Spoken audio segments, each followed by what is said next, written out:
Welcome back to our Shift Travel YouTube channel. Have a great time. A chef's knife, also called a French knife, has a broad, tapered shape and a fine, sharp edge. Its blade ranges in length from 6 to 12 inches and measures at least 1 to half an inch at the widest point. It is designed so it rocks on a cutting board as it cuts food.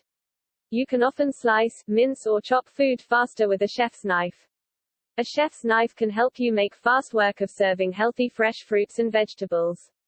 Always make sure the cutting board is secured to the counter with a wet cloth or paper towel. It is dangerous to have a cutting board that moves around while you are trying to cut.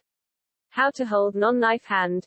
The fingers are curled under to protect the fingertips. The thumb and little finger behind the other fingers. The side of the blade, but not the edge, rests against the middle knuckles of your non-knife hand. This helps you keep the knife from coming down on your fingers.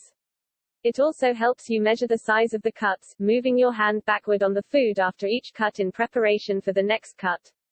For the knife hand, view how the thumb and first finger grip the blade just beyond the handle.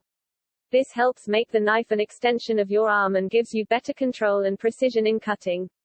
When finely chopping or mincing some foods, such as small bunches of herbs or garlic, the handle may be held in one hand while the other hand rests on top of the blade. The tip of the blade is kept in contact with the cutting board.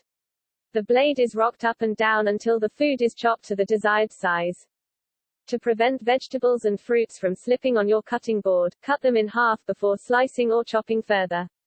This helps anchor them firmly on your cutting board and helps protect against cutting yourself. If you like the video, please like, comment and subscribe our Shift Travel YouTube channel. Thanks for watching.